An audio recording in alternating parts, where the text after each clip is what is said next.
Our next speaker was born and raised on the coast of Connecticut and has lived in Miami, Chapel Hill, North Carolina, and eventually found her way to Duluth, Minnesota.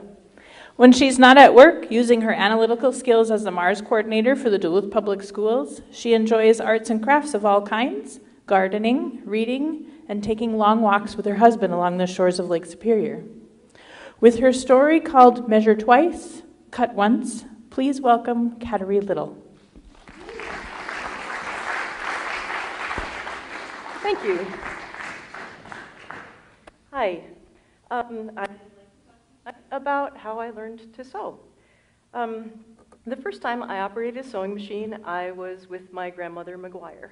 I was 9, and I was using her old vintage Singer's treadle sewing machine that had been converted to electric. My mother liked to sew, but I think it's because for her it was an annual obligation with school clothes that for her it was more of a chore than it was a pleasure. But for my grandma, on the other hand, and maybe it was the point in life that she was in, she really did seem to enjoy the process. The first project that I worked on with my gram was to make christening bibs, long christening bibs, for the babies in our church whose families couldn't afford full-fledged christening gowns. My gram was really patient with me. She walked me through the entire process. So first we pre-shrank the fabric, and then we ironed it to make sure that we could get as much out of the fabric as we possibly could. Then we used a baby doll for measurements and made a pattern out of a paper bag. Then we cut that paper bag out, and we laid it out on the fabric with the grain of the fabric, pinned it to the fabric, traced it out with seamstress chalk, cut it out, pinned it again. That was the sewing part, finally. And then we finished it with some ribbon applique, and then ironed it one more time. So that was the entire process. Gram was really, really patient with me. She kept me from racing ahead in the project. She really wanted me to understand that there are no shortcuts. Every step was important, and that each step in the process, that would make the difference between sloppy work and an heirloom garment. And I can't tell you how proud I was of my very first bib. I was 9. It was a bib. I was really taken in by this creative process. I tried working with textiles, I tried knitting, I tried crocheting, I tried needlework, all different kinds of things. But really, my art and my craft was sewing. After lessons with my gram, and after working with my mom to sew some school clothes, I really did most of my sewing learning on my own. I read patterns for clothes I didn't have any intention of making, because there were always tips and tricks in the things that you were reading. I read sewing manuals for machines that weren't mine because they taught you how to do different things. I subscribed to trade magazines and just followed and read as much as I possibly could. Over the course of my lifetime, I've sewn everything from slippers to messenger's bags, men's and women's clothing, draperies, linens. Let's see, when we first moved to Duluth, Neil and I moved to Duluth, I made matching kitchen aprons for all of the women in my family because I was 2,700 miles away from my family, and I felt that if we were all wearing that matching kitchen apron while we were preparing for holiday meals, that somehow or other we'd all be connected by that single bolt of cloth. Probably my favorite 2 projects, and this kind of brings me all the way back to my gram, were the 2 christening gowns that I made for my niece and my nephew.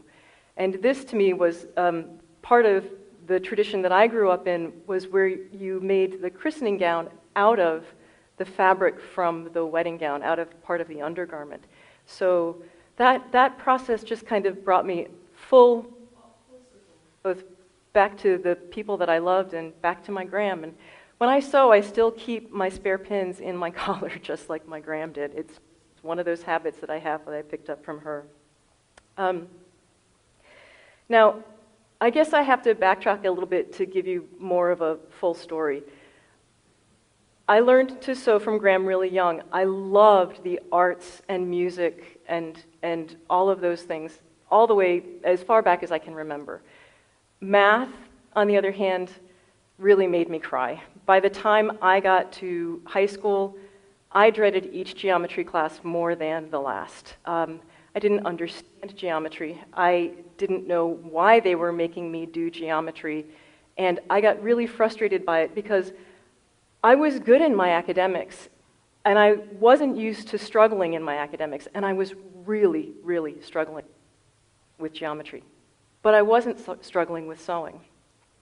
Well, one afternoon, I was in the study hall in the library, and Mrs. Bouchard, who was both my geometry teacher and a former nun, was the proctor for the study hall. And so she, like the nuns did, walked, around the room with her hands behind her back, and she always walked the perimeter. And by the time she got behind me, I noticed that she had stopped. And she was looking over my shoulder. She tapped the notebook that I was working on, and she asked me what it was that I thought I was doing. And I explained to her that I had found this really beautiful material, and I wanted to figure out how many yards I needed to make an 8-panel gored skirt. And Mrs. Bouchard just looked at me. And she was a former nun, so she had that look of just looking at you that made you want to of something, and you didn't know what that was, so I just kind of sat there. And finally, she kind of raised her knuckle to her chin and tilted her head. And I think I remember a raised eyebrow. And she said, "And Kateri, you're almost failing geometry?" Well, geometry class was later that afternoon, and Mrs. Bouchard wanted to see me after class. And I dutifully went to my geometry class with my typical math dread, and I waited for her to finish with the other students to talk with her after class. And Mrs. Bouchard just started to chat with me about sewing. How long had I been sewing? Where did I learn to sew? What were some of the things that I had made with sewing? And then eventually she just looked at me and she said, "Kateri, do you realize what you're doing?" And I'm sure that I looked at her with a completely blank look. And she just said to me, "Do you realize that sewing takes a two-dimensional object and through a series of cuts and folds and seams, turns it into a three-dimensional object? Sewing is already doing all the work of geometry. You just haven't realized it yet.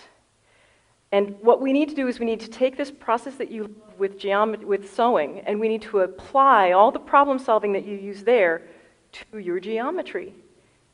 It's not what you're thinking, it's how you're thinking. That's the difference." Well, I walked out of that class changed. I had never made that connection before. I didn't ace geometry. It was close to the end of the year anyway. I think I got a C, even a C minus, but I passed it, and I was as proud of that passing grade as I was of my first christening bib. Mrs. Bouchard had made that connection for me that I had never made, and making that connection about how I had applied a learning process made me make more connections. I realized how much I had learned about sewing through reading, and then I realized how much I had learned unintentionally about geometry by sewing. It made me want to make more and more of those kinds of connections. So that was like the end of my sophomore year in high school, and I decided that I loved the reading part of that learning, that I wanted to continue that reading. I wanted to read well, I wanted to read skillfully, I wanted to read. And so I decided that when I was in college, I was going to become an English major. Now, of course, this is before anybody looked at you askance for majoring in the humanities. Which they kind of do now. And because I was a really good reader, I was also a really good writer. And in college, I worked in the writing center. By by the time I got through my first full semester of tutoring in the Writing Center, all of the math majors were officially referred to me for tutoring in composition. Somehow or other, the composition professors had discovered that I had a connection with math majors and that I understood their frustration with that writing process and that I could help them jump that hurdle. Well, I can't tell you how many times that when I was talking with those math majors and we were starting that process of writing, or we were in the middle of that process of writing, and I would say something to the tune of, well, let's think back. If this was your geometry course, if this was a geometric theorem, where would you start? Where would you go next? Because it's not what you're thinking, it's how you're thinking that's going to get you through this process. Thank you, Bouchard, right? So looking forward now, or as we work our way through this, or as I was working my way through it, one of the things that I have realized recently is, or I keep hearing recently, is there's so much emphasis that's put on science classes. There's such a market and an economic value that's put on science and the STEM courses, the science, the technology, the engineering, and the math, and their value that's over and above the value of the arts and the humanities. There have even been legislators that have said, well, you know, people that major in the arts and humanities should be charged more in their tuition because, you know, they're not going to be able to do anything that has market value with that, well, that art history degree or that English degree or whatever it is. And I really think that they're wrong because the arts were what drew me into the work that I was doing. The arts are a public good. They give so much more to our society than we can ever think about being commodified or being repaid. And they can't be judged with a revenue-generating criteria. They don't work that way. My own experience of finding myself in a very creative moment and then realizing how it would apply to mathematics and to science is its own evidence. So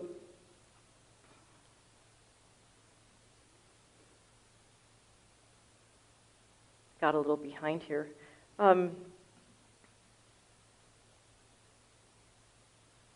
Well, yeah, here's something that very few people other than an English major will tell you, and that is that the word text and the word textile come from the same Latin root. That Latin root is textere, which means to weave.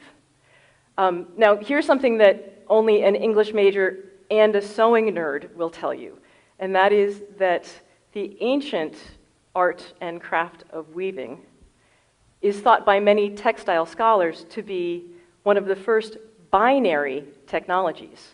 On, off, up, down, 1, 0. And all of that complicated process in weaving was developed in order to make fabric that was more ornate and more beautiful.